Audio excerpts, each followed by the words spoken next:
Hey, I'm Todd Easton here at Kansas State University, and today we're talking about my second favorite active learning technique called student voting.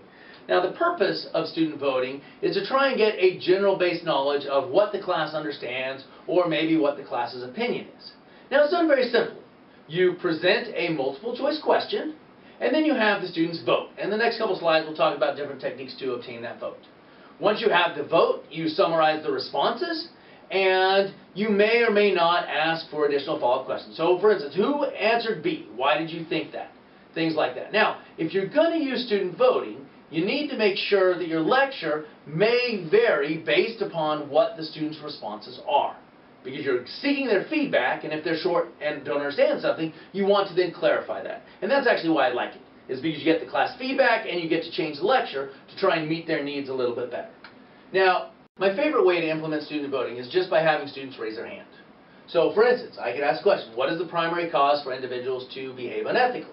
Money, time, pressure from above, personal satisfaction. I'm like, take a second to think about it. All right, how many people think it's due to money? And they raise their hand. How many people think it's due to time?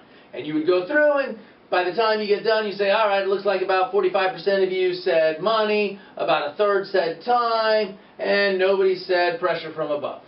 That's fine. And so you've had a chance to summarize them. You get a ballpark figure of it. But with technology, we've got some better methods to get more accurate answers. The first one that came out was the IClicker. Now, the IClicker is pretty useful. You can, as soon as you show it up, you're like, oh, I know exactly how this works. I create a problem, people press A, B, C, or D, or E on there, and then all of a sudden on your screen suddenly appears the exact results. And so now I know it's 43.5% said this, 18.6% said this, and so it's very useful to have an exact estimate of everybody who responded. Now, not everybody may respond, obviously. Fundamentally, another advantage is that the iClicker is linked to the individual, so you can actually use it for things like grading and attendance. Unfortunately, it does cost money. It's not something that's free. The students have to buy it before the semester, or maybe the department has already purchased them. As technology has developed, other websites have come around that provide things to be more or less free. Kahoot's one of the most popular ones. It's, quote, a gaming system.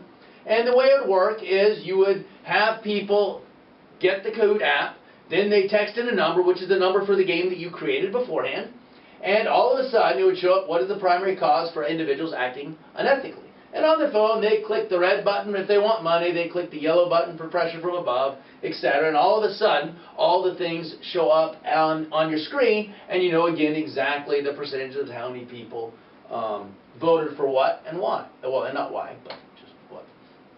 Another one that exists is TopCloud. TopCloud has the capability to do student voting without multiple choice. Now, TopCloud has this app where you can give a question. So, for instance, what is the primary cause for individuals to act unethically? Now, students text in a word. Now, from this word, TopCloud will then create a word cloud, and words that appear most frequently are the biggest, and you now have you don't get the percentages anymore, but you get a general idea of where the class stands, and you also get the idea for more flexibility and creativity in this word cloud. So that's something that TopCloud has. Now, my comments. How do I feel about student voting? I've seen faculty effectively use each one of these different voting techniques. Now, my personal favorite and my go-to is definitely voting with raising hands. Now, there's several reasons why.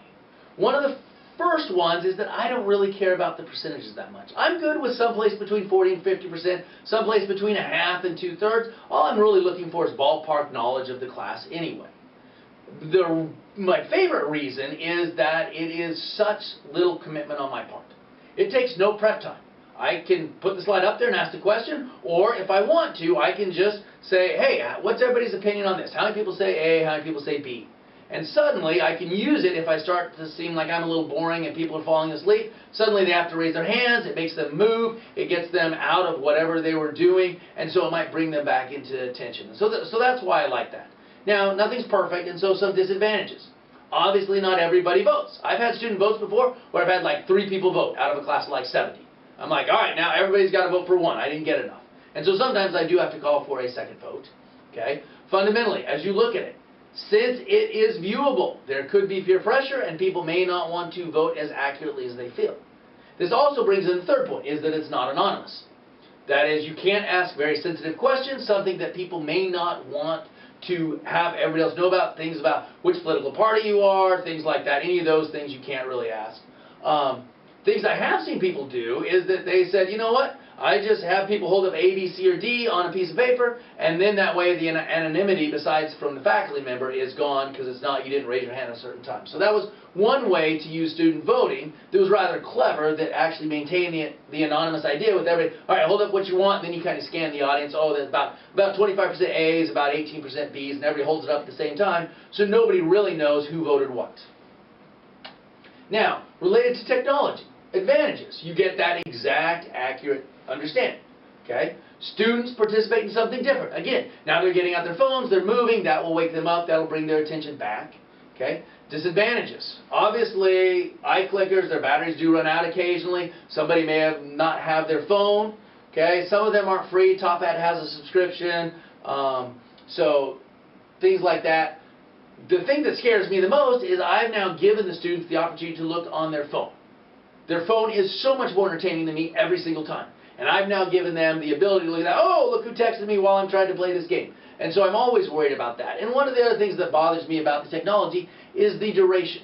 At what point do you cut it? I've seen a couple different faculty members, in my opinion, spend too long. They had about 50% of the audience, and we wasted another minute. Everybody just kind of standing there waiting for the numbers to go up. And that's not really adding to the educational component. Once you get to a certain point, if you cut it off then you're not just wasting class time waiting for everybody's opinion. So those are some of the disadvantages I find in the technology one and the advantages. Truly, I hope that you do try student voting. It really takes almost minimal effort if you're using hands. Very minimal prep time. I find it is a very, very effective technique to get students to participate. You're not asking them to talk or anything like that, so it's a very minimally invasive active learning style. I truly hope you like this video. Please give me a thumbs up and subscribe to my YouTube channel.